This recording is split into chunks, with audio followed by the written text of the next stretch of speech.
Hi, everyone. My name is Ian Webster. Today we're going to talk about Congress on speed dial and how I think Twilio is changing the way that we can perform political advocacy. I think that a lot of us are kind of used to this experience of getting on social media and feeling really terrible about the way the world is. There are few feelings worse than this, the feeling that you are completely helpless, that the world is burning around you, and that you don't really have a say in what's going on in current events.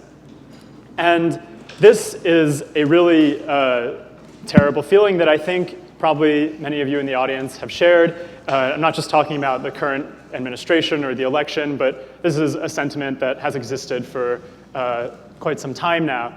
And I was thinking about this as well about a year and a half ago, because as an engineer, I like to solve my problems by building things, and I'm used to doing things with my own two hands and solving these sorts of problems. Politics seems like a problem that's a little bigger than engineering, and I was trying to figure out the riddle of how, as an engineer, or as engineers, we can create something that actually attacks this feeling of helplessness, that helps solve the problem of lack of influence over current events, and what I see as the disenfranchisement of a lot of people in the current political space. So I did a lot of research about how Congress can be influenced and how it's possible for normal citizens to reach Congress. And I wound up building this hotline called Call Congress. And it's very simple. All you do is you dial 844-USA-0234, and you're immediately connected with your congresspeople, one after the other. This is very different from the normal act of calling Congress. Usually you have to go to the websites for each respective political institution, enter your address, do all the lookups, find the phone numbers. This vastly simplifies this process and makes it as simple as calling just a single number, no matter where you are. This was launched in the summer of 2016. And of course, it's a Twilio app, which is why I'm here today. It was built using JavaScript. So today, I am going to talk a little bit about how this app was built and what the results were from that.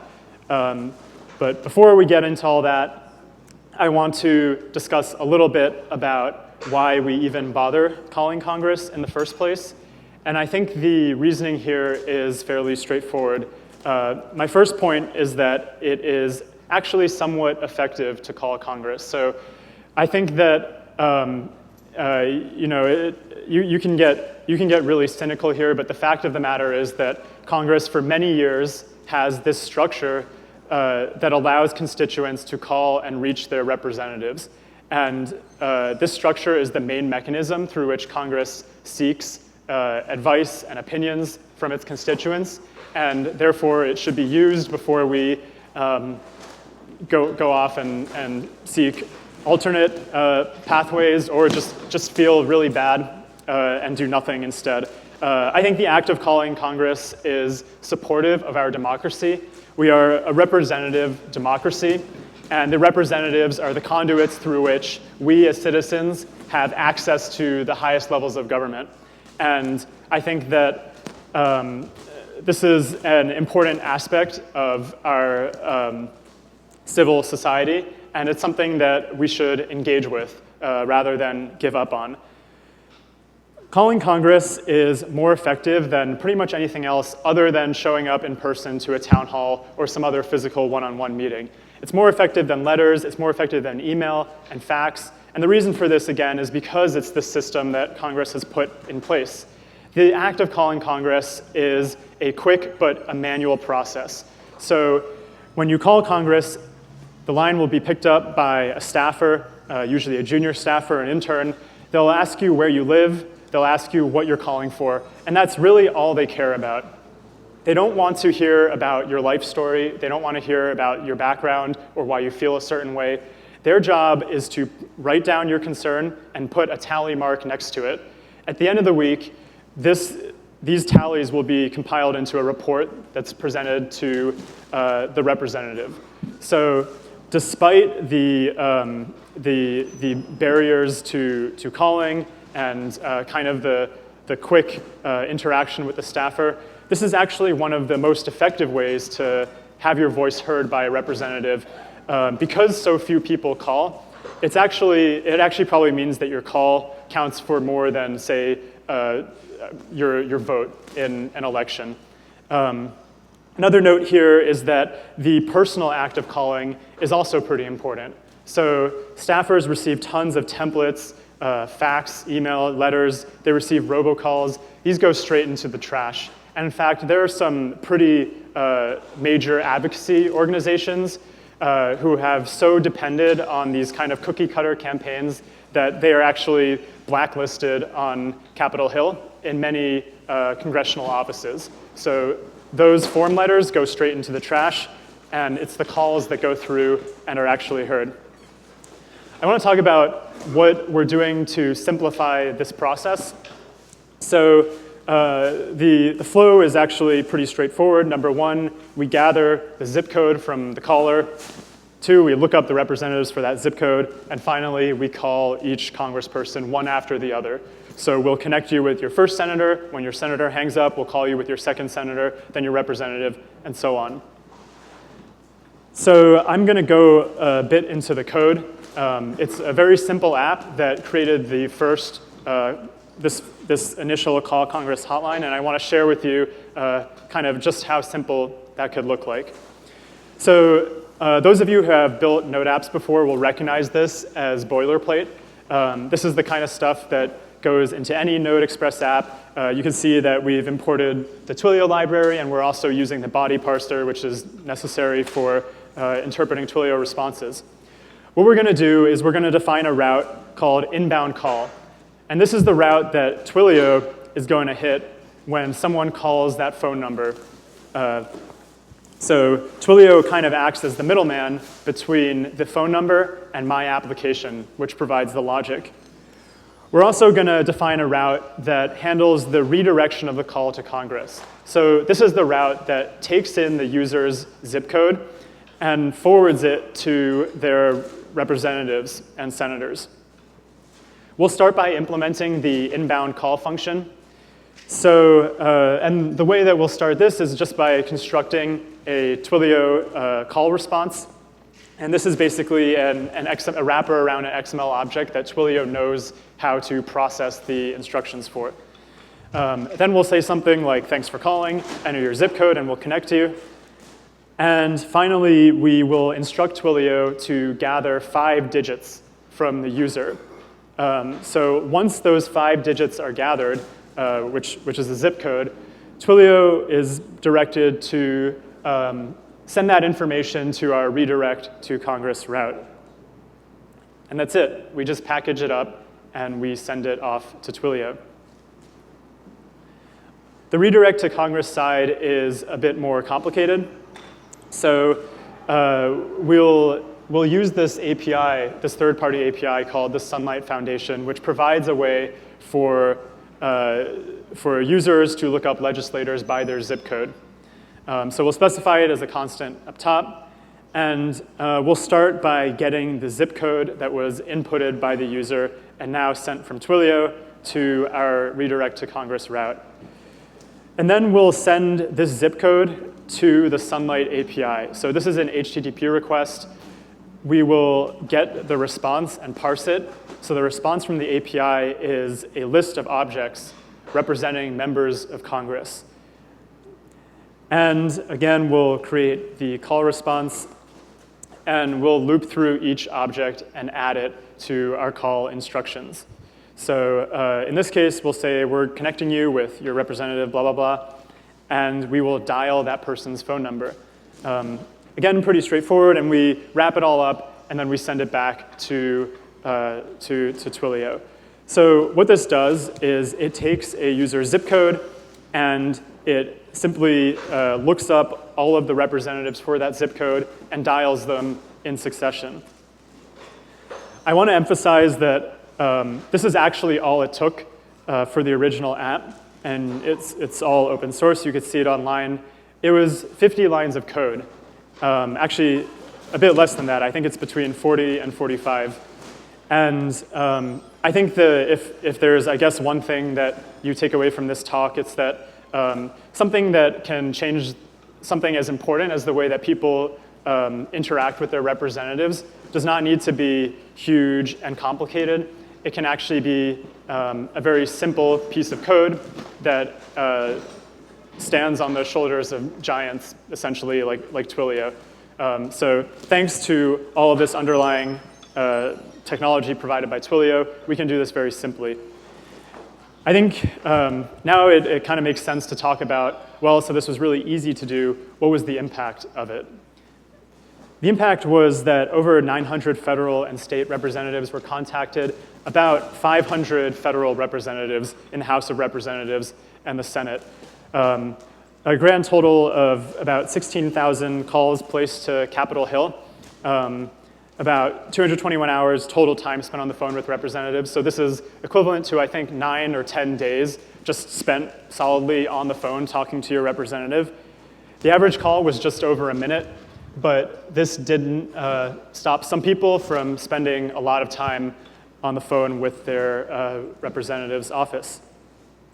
I want to get a little bit more into the statistics because I think one of the really great things about the telephony tools that we're using is it now gives us the ability to derive insights from the logs and kind of the fine-grained knowledge that we have about who is calling and who the recipients of these calls were. And I think this is important to tackle the overall question of how do we increase people's engagement with their representatives, and how do we, in general, close that gap and make it so that people feel less powerless when they kind of encounter current events and everyday politics. The first question to ask is, why do people call? And I think this is most apparent by looking at a graph of calls over time. So I've annotated this with events that took place around that time. I originally created the hotline because of the Orlando shootings at the nightclub. I think it kind of like typifies the like impotent outrage that people feel about things like this, and then the inevitability that actually nothing will happen afterwards. So this was, I think, an appropriate starting point, and it went viral a bit at the time, and a lot of people called, presumably related to things like, well, Orlando and terrorism and gun control. We see spikes around the election as well, which is probably a case of too little, too late, but people's reaction when an election has already taken place is to go and talk to their representatives. Huge spikes around revelations around Trump, his relationship with Russia, and the release of the Russian dossier. I think although it coincided with this time, early January was just a general time of kind of angst for a lot of people, and that drove a lot of their contact with representatives. There were spikes around inauguration, and also around the failure of the repeal of Obamacare a couple months ago. And I think perhaps tellingly there is not another spike when the second ACA repeal, which was successful, went through. And I think the Obamacare repeal is actually probably the best recent example that we have of how representatives actually will notice if constituents overwhelmingly feel a certain way and contact them. This was borne out by the news media and also supported by a lot of statements by these politicians who had been receiving overwhelming contact about how their people felt about the Affordable Care Act. So the second time around, this didn't really happen, and the repeal happened to go through that time. The remaining stuff I just kind of generalize as Trump drama. It's kind of hard to tell nowadays what people are calling about, but I think it's all related to that kind of stuff. Next question is, who is calling? So I plotted this out on a map. There are no real surprises here. The leading states are California, New York, and Texas. And this kind of looks like a map of the population. So what I've done is I've gone ahead and normalized this map by state population. And what this shows us is which states are the most engaged on a per capita basis. Like which states have people who are more likely to engage in the political process. And the leading states are Vermont and Maine, and then perhaps surprisingly, Montana and Arkansas. So I think what this tells us is that, well, there are a couple of theories here, and it's really impossible to prove, but one of them is that people in large states already feel somewhat disenfranchised by the political process and are therefore not as engaged in their personal representatives. Another thing is that, another thing that this kind of indicates is that a lot of the drivers and most of the engagement behind political issues actually comes from states that you don't tend to think about normally. And the other thing that I thought was kind of interesting is that Virginia is kind of suspiciously blank on both of these maps, which I don't really know why, but I kind of attribute to like fatigue from being so close to Washington. But I'm not really sure.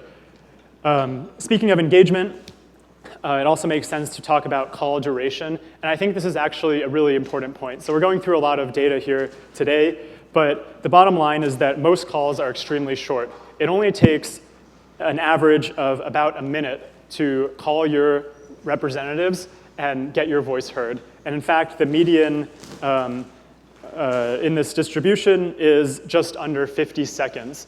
So 50 seconds out of your day means that it can be something that you do like during your commute or while you're walking the dog or something like that. Calling your congressperson is not a big time-consuming task. And you could see here the distribution drops off extremely sharply. This is a graph of repeat callers, which is another measure of engagement. I've log scaled it because I think that the long tail here is very interesting. Surprisingly, the median and average number of calls is more than one. So most people actually call twice using the hotline, which is great. Kind of speaks to how we can develop this hotline in the future to take advantage and foster that engagement. And then special shout out to the person who has called their congressperson 180 times in the past 6 months or so. And there's a lot of people, there's a handful of people kind of on that spectrum. So despite all this, there are serious barriers for a lot of callers. 7% of calls fail for some reason. On bad days, this can be up to 25% of calls. And at really bad times, the failures are even more common. A lot of this is attributable to busy signals and answering machines. This is, of course, very discouraging to callers, and people don't wind up staying on the line for their next representative. And the way that we measure this is by looking at the outbound-inbound call ratio, which indicates that most people stay on the line for only one representative, rather than waiting to be connected to all three of their representatives. This is a ratio that has been improving over time, but it is still fairly low. Another way to look at this is by slicing calls by time of day. So this is more interesting when you overlay congressional office hours.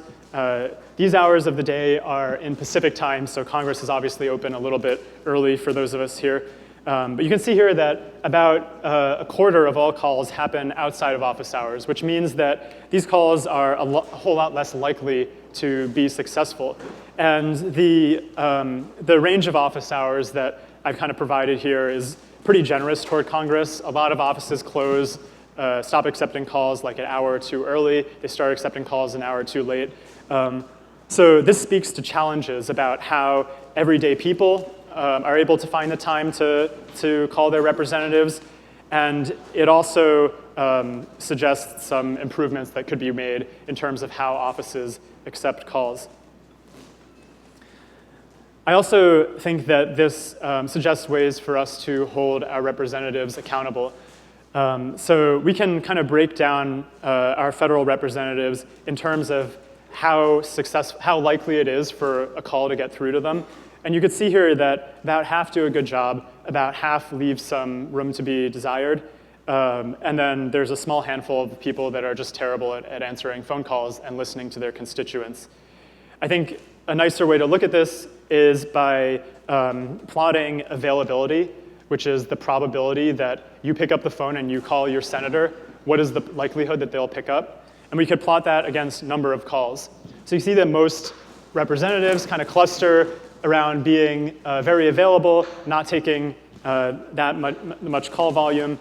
You kind of have these outliers. So at the top right, there is Kamala Harris, the Democratic senator of California, who receives many, many calls and does a pretty good job of always answering them. Chuck Schumer is also kind of in this category. He also receives many calls, but doesn't do quite as good of a job at picking up the phone. And then finally, you have these people in the lower left. So Kirsten Gillibrand, you can kind of compare her directly to her counterpart, Chuck Schumer. She's receiving fewer calls, but only manages to pick up the phone about half the time. And I think this speaks to a way that we can kind of engender competition, or at least some sort of like quantitative way to characterize how good legislators are at listening to their constituents. And then in the left column, you have the Hall of Shame. So it's both Tennessee senators and a senator from North Carolina who are particularly terrible at listening to their constituents. And especially Senator Corker can only manage to pick up the phone about 30% of the time, which is really unfortunate for everyone in Tennessee, I think. That kind of is a quick preview on like holding politicians accountable, but I also think we have to hold ourselves accountable. This is hard to estimate, but roughly 1 in 200 people who see the number online will actually call. So this went viral on Reddit, Facebook, Twitter, but you only wind up with a 0.5% conversion rate. And depending on what businesses you all are in, that could be really good or it could be really bad. But that's the number. I think more tellingly, we find that there are many more shares and likes of this phone number than there are calls. And I think that speaks pretty fundamentally to some of the problems with like political advocacy in social media. And I think this is something that we're all guilty of to an extent. Maybe not the phone number thing, but we've all probably like shared articles having only read the titles and that kind of thing. And I think this makes it very clear that there are people who are endorsing action without taking action themselves. And this is unfortunate, it's very problematic, and the heart of the issue, which is not solved today, is how do we actually bridge this gap and improve engagement and improve the way that people follow through on their actions. Toward that end, I think that there are some missing ingredients here. The biggest missing ingredient is the lack of advocates, at least in my congressional hotline. It was just kind of like the hotline was like politically agnostic. It was just a phone number that connected you to Congress. There are hotlines that are ideologically driven, that have the backing of organizations that are promoted. These are a lot more successful, and they see call volume that is order of magnitudes more than what I was seeing.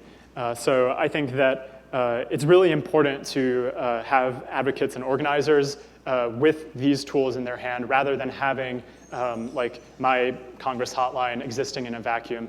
The second ingredient that I'd put here is open source. I think that this area is a bit underserved. There is a lot of work that is going on, but my feeling is that it's still in its infancy.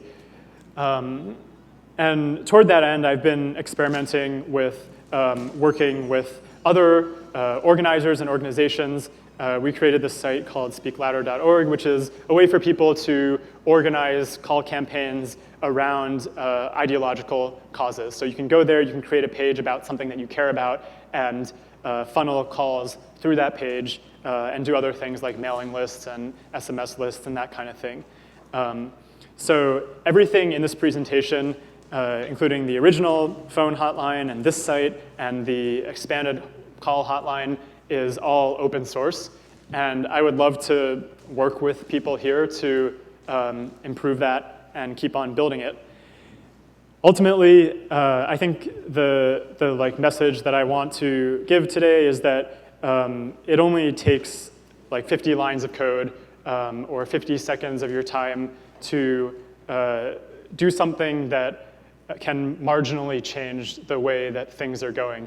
And I know that it can really suck to feel like the way that things are going is totally out of your hands, but I very strongly believe that that's not the case, and we need people who will keep trying to build these things in order to make change happen. So thank you very much.